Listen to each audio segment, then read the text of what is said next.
Yeah, right. Hey, that's right. Hey, the Ultimate Disc Golf Show here. I'm with the 11-time world champion Ken Climo and the 2006 Grand Canyon champion.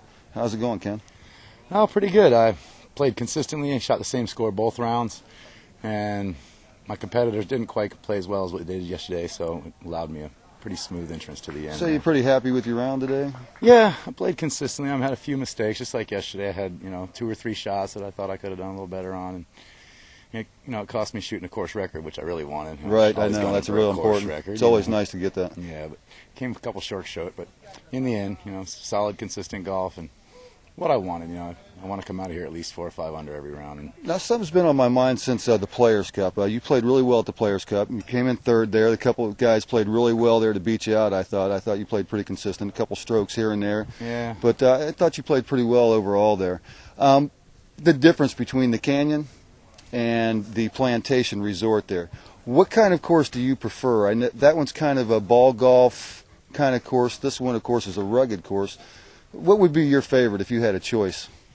I'd like to see a mixture of the two in a course, and this course kind of offers that. It's got a lot of technical shots where you have to hit gaps and make your disc fly exactly right, get them to turn in the right spot and angles. Not just getting them to turn, but getting them to turn at the right distance away from you.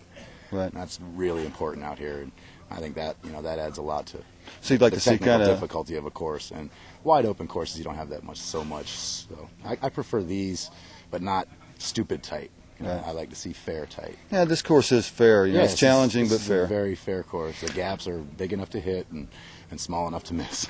Now, we were just talking about the United States Disc Golf Championship and the PDGA Championship, and we were talking about, I couldn't remember the last time that you or Barry hadn't had your name on one of those championships, and you said you thought it was back to 1989. 1989 would have been the year. Now, what does that say to you when 2 younger guys come in, they share those championships? You think that says anything maybe about the reign of the 2 guys, or maybe about the younger players coming in? What are your thoughts on that? There's a lot of younger players coming up, not just the 2 that won the majors. There's other younger players that are playing just as hot. Lexi Bubas. Maybe see a few guys playing just as hot as those 2 guys, and on any weekend it's anybody's game. So you can have one hot week and win a tournament. But it's doing it over a course of a year, right, or a course of 10 years that really proves your mettle. Right. And that's where the points I know there's championship. going to be more new players winning bigger tournaments, and it's going to happen. We're getting older. They're getting younger. The sport's evolving. There's more people playing. There's more knowledge of the game out there.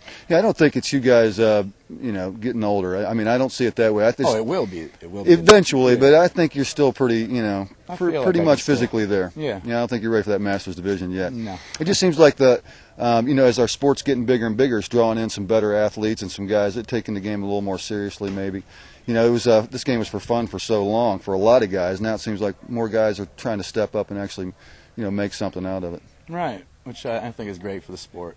Exactly. It really is. All the tournament directors, all the hard work they do, and that's essential for our sport to grow. Tell me something about the Innova sponsorship for you. I know you're on the Innova team. I don't know if do they actually have a team captain? Not really. I didn't think so. I hadn't heard of anything like that. They have a champion team, which is all the elite players. Right. And you've been on for how long now? They've pared it down this year. Pretty much as long as they've had the team. They brought it in about 6, 7, 8 years ago. Well, what's your relationship with Innova? A lot of people, kind of ask that, how it goes with Innova. Basically, we just have a verbal agreement, and they sell discs with my name on them. I get a percentage. I got you. Percentage per disc, and they give me other endorsement money, bonus money, and they give me plastics throughout the year, whatever I need.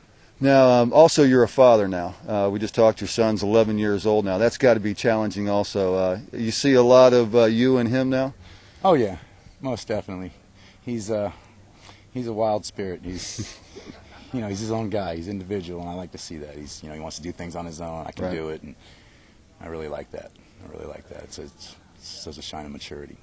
Well, excellent. What's in store for you for 2006? Well, pretty much the same schedule I usually do. I'm going to head out west, Memorial, a couple weeks, and then I'm going to do the California trip after the Florida swing, and then a few of the Midwest stuff in the middle of the year, and then the Worlds. And I'm thinking about going to Finland this year for the European Championships, and I'm going to head over to Japan in June as well.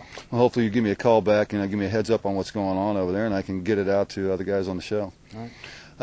One last question here. Now, I just been curious about the PDGA. Now, what do you think about they're giving the option of the 2-meter rule as far as in a tree? I mean, that's kind of been an up and down thing for the clubs. I'm just curious what the champ thinks about it. The champ doesn't like wishy-washy. The champ would rather see one rule. You don't care which one it is as long as they stick with it. Yep. All right, good enough. Well, hey, I appreciate you stopping by, and congratulations again on this Thanks, year's Dale. championship at the Grand Canyon. I'll see you again maybe in Melbourne. Definitely, I'll be there. And how about the Players' Cup this year? I'll be there too. We'll be at both of them. All right. All right, Ken, Look we'll see forward you. to it.